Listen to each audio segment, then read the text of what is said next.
Quick left. Think fast. Matter of fact, the place I'm at kind of sparked the theme for what this video is about. I'm up here, California State, San Bernardino. But I was thinking about, cause I'm in this spot that, like, when I was out here, I used to always come right here in this little area. Matter of fact, these trees know me. I always would come right here and lay down in the grass and meditate, or whenever I just needed that quiet time to get to nature, I would come lay right here.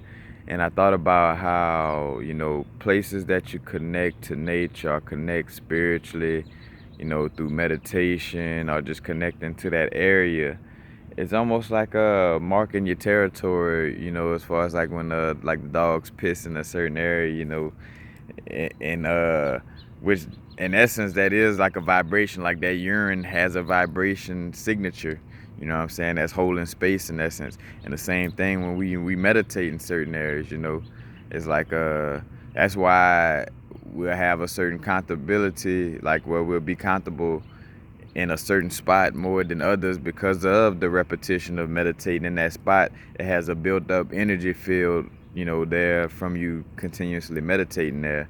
So I thought about that, like how, when I come back to San Bernardino, like if I'm in need of that meditation, I ain't gonna say, well, I just don't like using the word need, but if it's time for some meditation, the old bell. When it's time for some meditation, I stop up here by the college and sit out here, ground myself, do a little earth, and take them shoes off. Let that sciatic nerve touch mama, But yeah, it's definitely like meditation too. I spoke on this a while back. I think when I was speaking on the earth, if you go look back at a video on the Earth Star Chakra, it's either the Earth Star Chakra or the one about the shamanic connection, like the shamanic anchoring technique. But like one of them I spoke on how you have like geopathic pollution in certain areas, or like a vibrational signature in a certain area where like, say for instance, if you were to go into, say for instance, an old prison and you on tour, like, they're giving you a tour of a prison, and then you walk into a certain cell and all of a sudden like flashes of like getting raped and fighting come into your mind. You're like, whoa, what the you know what I'm saying? Like, well, what happened is wherever you were standing at, that cell, and this, hypothetically speaking, off of the situation I'm presenting, wherever you were standing at, sprung up that energetic field, that energy from that area, that energy field from that area, got into your auric field, and you felt that through the thoughts of what happened there, or the visions of what happened there, however, you experience it. And if you're very clairvoyant, you might feel that experience too. But in certain areas, have that type of signature to it. Like, I realized that too when I would, like, the difference between like walking in a regular neighborhood or like walking in a neighborhood where the crime rate might be high, like, and I'm saying this like where the crime rate might be high because I'm one of them people, like, I make sure I'm politically correct as far as like, oh yeah, that's the area where all the crime is. That's all the bad people are.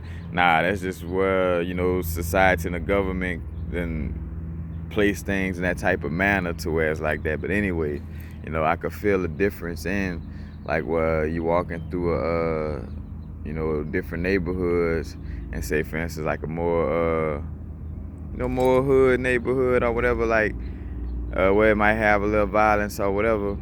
Like, as I'm walking the street, like, I could feel thoughts of like wanting to fight somebody, or envisioning somebody getting shot, like, what I'm saying, like those type of thoughts across your brain when you're in these type of fields. So again, like the geopathic signatures in certain areas, and again, like through our meditation spiritually and certain things, certain activities we perform, we create like a vibrational signature in a certain area, and it could be for the better or for the worse. With that example, where like it could be like a signature like that you could catch like standing in a cell in a jailhouse and you catch a flash of what went on in that cell, or you could be walking in nature and catch a flash of what a fairy was doing 10,000 years ago in that area. You know what I'm saying? Just for saying 10,000 years, but whatever. But yeah, it's definitely like a marking territory in that sense. And when you think about that, that's also like, so say for instance, certain crystals may have a certain energetic field depending on a certain beings that may have been in that area or whatever may gave off a certain signature, a certain vibration into these crystals, kind of like how you got Lemurian quartz or whatever that separates itself from regular quartz, because it has that vibrational signature from dealing with those beings, and possibly in essence being in that area, you know what I'm saying, in that particular area, picking up on that vibrational signature of that area. So it's, it's a little different from the other quartz. But yeah, it's definitely for sure with the meditation, like wherever you meditate at, it's just gonna feel right. And it's just, and when you think about it, honestly, it's just like an altar actually. Like it's like an altar without having a setup. It's like the place that you constantly go to and bring focus into spirit at, you know what I'm saying? So shit, those beings is like, all right, you always go right here, so we right where your vibrational signature, we waiting for you right here, you know what I'm saying? Like just like your altar, like where you focus on Ogun and Oshun and Papa Legba so much in this one place that it draws their energy to that particular area. So of course you could always access them anywhere, but when you're at your altar, you're definitely gonna get stronger feedback, because you built up a stronger plasma field in that area. We build plasma fields through our focus. Look at the slit electron experiment. Whenever the scientists didn't observe the experiment with their eyes, it showed that the electrons had all possibilities. They was running electrons through two little slits, and when they wasn't looking at it, it showed that all possibilities happened, that the electrons went through it and didn't go through it.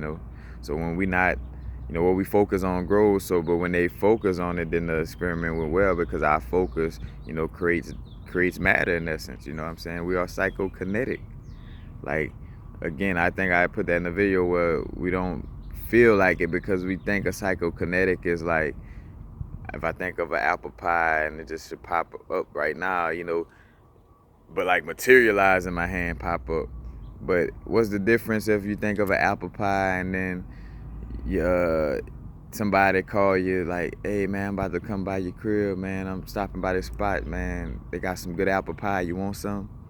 Like, that's the same thing, you know what I'm saying? It just got delivered to you in a way your human mind could grasp it.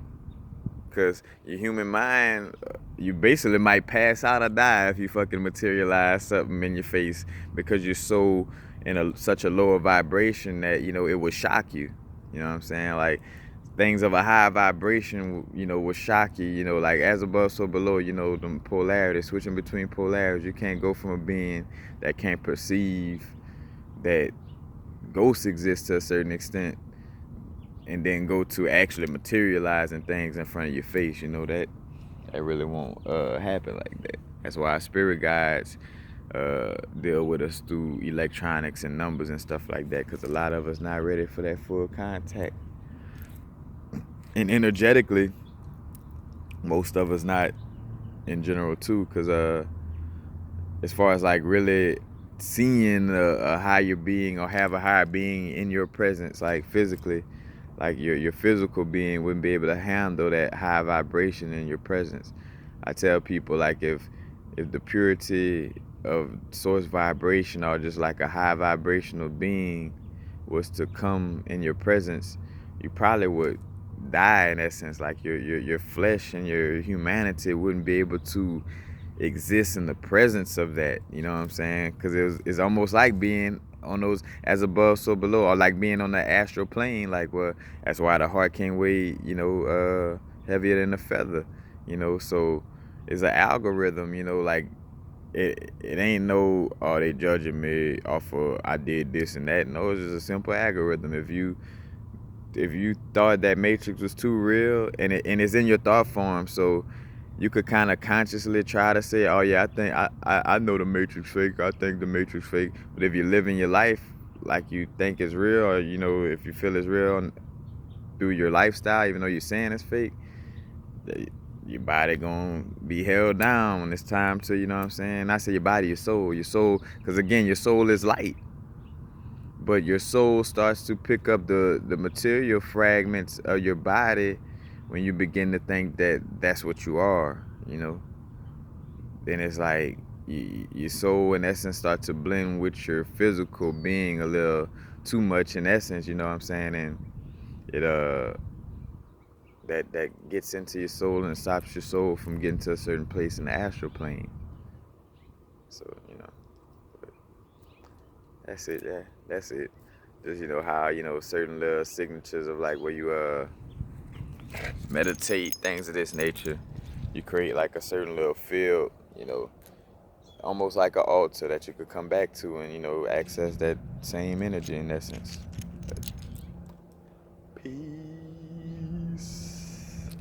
Happy now. Now's the vibrate. We're not going too far in the future. Not going too far in the past.